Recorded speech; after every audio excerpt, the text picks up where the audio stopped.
question of the weather. It's like, well, what kind of conditions are we riding? I'm riding all the time. The GL doesn't have any knee protection at all, and most of the dirt, you know, like for example on the BMWs, you've got the cylinders that are coming out. Those can protect you a little bit from the weather conditions, and the heat can give you some heat on the legs. But otherwise, you're not getting anything either. So there wasn't any real, you know, I wasn't losing anything there because I didn't have it. So then the question was to go, you know, do I go with the full bearing bike or not? So I didn't see any reason to go with you know, to step away from the dual sport machine. So I wanted to get an idea of the travel, of the suspension. So I took a couple of rides on the bike and said, okay, I like the way the suspension travel is, and it's got a pretty soft ride. It's adjustable as well, so it's not so hard to adjust. It's got a couple of twists and adjustments to loosen up or strengthen. Right now I've got it up at the higher levels, so because I got the bike pretty loaded down with all my gear and my stuff in it. I've got safety equipment in the bike, and on occasion I will ride a second person, which is actually quite common during the summertime. So the Buell would have been, you know, is heading in the right direction.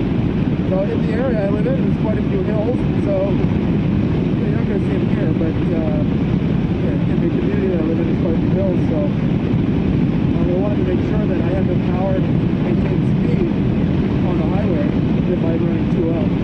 So that was the decision on the power, decision on the suspension, and decision on the bike. Now there's a bunch of other things. You don't want spoked wheels, mainly because if you hit something, the spokes are going to be, you know, going to flex and take a lot of, you're going to absorb a lot of power and damage, but you're going to want the aluminum wheels. Another thing to consider on the bikes is lighting. One of the things that bothered me on this was the Buell bikes don't have a really good lighting system, so I still have not upgraded that. I've had a couple of ideas, but I'm not riding in a lot of roads that are unlit at this time. I did a lot of that in Europe, and so I updated my GL bike with HID lights, and that was a really great upgrade. However, you need to be aware of the power limits on the bikes, and the alternator on this bike isn't exactly capable of handling it. So I have to come up with a solution. There's a couple of solutions I want to do, which is LED lighting, perhaps on the forks themselves, so that when the bike is turning, I can actually shine where the bike is going.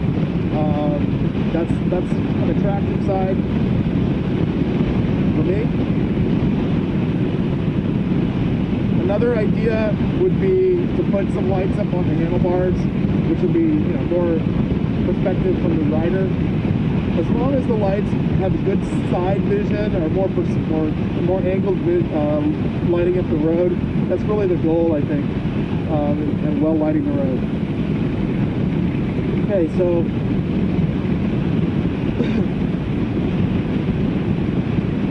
one of the other things that I really liked about the bike is the cargo capacity. So not a lot of bikes come with or have a touring set for them. So this is an xb12x. It's a standard model. There is a difference between the touring model and the X model. The X model is has a higher or taller suspension travel. So the touring model has a lower riding height. That was more attractive to me, the higher riding height, as the bike was originally intended for me riding out to Alaska. So I was going to ride with my buddy out to Alaska, and that fell through, unfortunately, due to time constraints. But that was the goal initially. So I'm getting here off because I'm going to go over to my local Trek bike shop and do some more cycling research.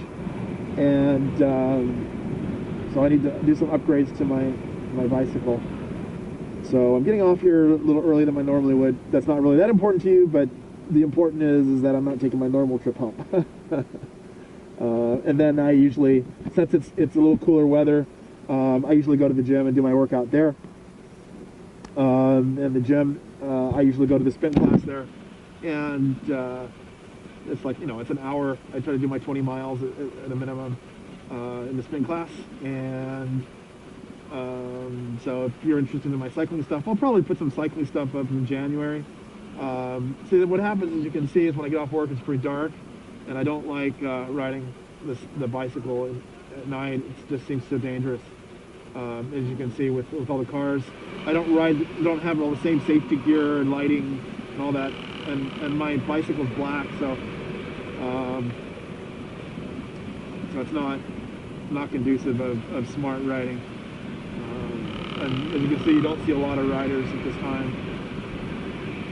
So I'm polite. I don't have any problem with letting people come over. And we're all going the same way. We'll get there. Just to see as many stoplights as there are, I'll probably beat them anyway.